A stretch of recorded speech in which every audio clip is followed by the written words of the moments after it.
Welsh Hollywood actor Michael Sheen stepped in to fill the void left when National Theatre Wales shut after its funding was slashed by £1.6 million.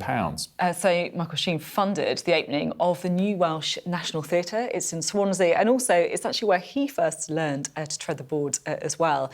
The very first production there is called Our Town, and it's going to debut in January next year. And we are delighted to welcome Michael into the studio to join us. Very good morning to you, Michael. Very good morning to you. Good. What a wonderful voice he's got as well. and Michael, the Welsh National Theatre is something that means an enormous amount to you. Yeah, well, it was a fairly tortuous journey for us to have a national theatre in Wales, in the English language. There's a national theatre for theatre in the Welsh language, Theatr Cymru. But for us to get to having a national theatre in Wales, there was a lot of arguments. We love a good old argument in Wales. And so it was finally founded, and in fact, I was part of the very first season in 2011. I did a production called The Passion in Port Talbot, which was this mad thing that took place over 72 hours. And I was in character the whole time and all that. But over the 14 years subsequently, the fate of the National Theatre of Wales ended up having all its funding cut just a couple of years ago. And I found myself rehearsing for Nye, the play Nye, at the National Theatre on the South Bank here with a bunch of Welsh actors, all moaning about the fact that it'd taken so long for us to get a National Theatre, and now it seemed to have gone. To cut a long story short, I ended up sort of arguing for what I thought should happen. And then I thought, well, I can't argue about this if I'm not prepared to step up. So I just sort of filled the gap for now. And but now it's this incredibly exciting thing that's starting to become a reality. We start rehearsals for the very first production in a couple of weeks now in Swansea. And in fact, the great Matthew Rhys is performing a one-man show called Playing Burton, where he plays Richard Burton. Tonight you'll be in Wrexham, and that's to raise funds for the Welsh National Theatre. So it's fantastic to get that sort of support. And why do you think it's... I mean, it's so obvious in some ways, but it does feel, doesn't it, that like an awful lot of the funding for theatres and stuff like that can be directed to the same old places. Why is it so important for people in Wales to have the kind of investment and to have the kind of opportunity to watch this sort of production? Yeah, I mean, funding for culture, I think Wales was second to the bottom in Europe. I think Greece was the only country that was below us. Second to the bottom in Europe? Yeah. Wow. And so, you know, we've gone through a really difficult time. We're going through a really difficult time in Wales in terms of the arts and culture. A lot of cutbacks, a lot of funding going. So I perversely thought, in fact, we need to go bigger and be more ambitious and more bold. And I'm a sort of great believer in, you know, sticking your money where your mouth is, and people tend to follow. So I thought, well, I'll put the money up front for this, get it going, kickstart it, use my personal career to kind of try and create co-productions and get things going.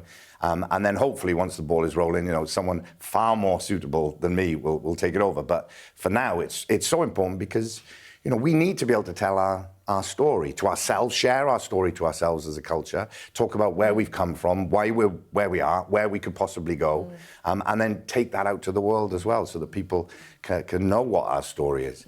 And it provides a kind of I think a platform for a national conversation. There are so few platforms for people to come and have shared experiences now, you know. And so being able to come to the theatre and tell stories that have meaning to us and they're entertaining to us as well is really important, I think. You're obviously a big star of screen as well as stage, but is stage more important than ever because of those the shared aspect? Yeah, I think it is becoming more important. I think probably, you know, I mean, obviously people are very nervous about what AI is going to do, you know, in all areas, but, you know, particularly in our industry as well. I think a live interactive experience between humans is going to become more and more of a currency, you know, and I think people are going to really crave that more and more. So I do feel like, I mean, I love performing on stage. There's nothing like being in front of an audience. And, you know, I mean, I got to play your dad in front of an audience and on a screen. And I have to say it was in front of the live audience that it really kind of sparked. We're going to come to that in a moment. But before we do, I wanted one of your other great successes on stage in recent years, and we just showed a picture of it, was playing Nye Bevan. Obviously, we talk a lot of politics here. I mean, were you drawn to that just because it was a great play and obviously it won many awards and was very successful, or is it a passion of yours, the NHS as well? Obviously, Nye Bevan founded the NHS. Yeah, well, it was a combination. I mean, partly I thought there was so little that had been done about Aneurin Bevan, and you know, which tells its own story about Welsh stories, but also about the NHS. You know, it's a really difficult subject, really complex subject, and I think that had put people off a bit. but I think, you know, my dad passed this year, unfortunately, and but before he did, he came to see the play, and I remember him saying to me, you know, I was just a little boy really when the NHS came in. I can't really remember. And it struck me that there are very few people left alive now who were of an adult age when the NHS came in, and so can remember what it was like before. So I think telling this story over the last couple of years is so important to remember.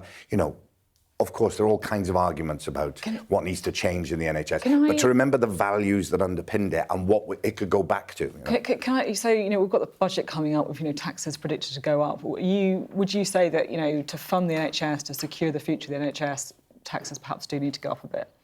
I think the most important thing is that it can't keep going the way it is. I think the audacity of the vision of not just Bevan. I mean, Bevan was the one who pushed it through and got it on there. But the kind of vision that was behind it, that has to be reconnected with, and it has to adapt. I mean, I said in the play, as Bevan, it has to keep changing. It has to keep changing, and it has to meet the needs. You know, the needs have changed because of the NHS. It's been so successful that people live longer, you know, and so the pressures on it are greater. So there's someone has to have that same audacity of vision and that kind of courage and imagination to be able to reinvent what it is, but absolutely connected to the same values that underpinned it originally. Now, you two obviously know each other, right? Because you played Wilf's dad, famously. And it's incredible. I just want to play you a little bit of Michael's portrayal of Wilf's dad. Let's just watch this. Understand correctly. Are you really saying that in certain situations, the president can decide whether it's in the best interests of the nation and then do something illegal? I'm saying that when the president does it, that means it's not illegal. Fantastic. So I've got so many questions I could ask you about this, Michael. We've met endless times. I don't think I've ever actually quizzed you about it. But was Dad hard to capture as a character, or was it sort of quite a simple character? Well, I think in some way, I mean, he's obviously, many people have done impersonations of your dad over the years, you know, and because he is a character, you know, there are certain aspects and qualities of him that are quite easy in a way, I suppose, to pick up on. But that is part of the difficulty of it, is that you have to go beyond that, you know, not just do an impersonation, but kind of get through. I mean, I said I spent over 2 years being your dad. He spent a lot longer. And I've always said that life was far more enjoyable being him than it was being me. And there was just a sort of quality that I hope he felt as well in being him, but I certainly felt it in playing him.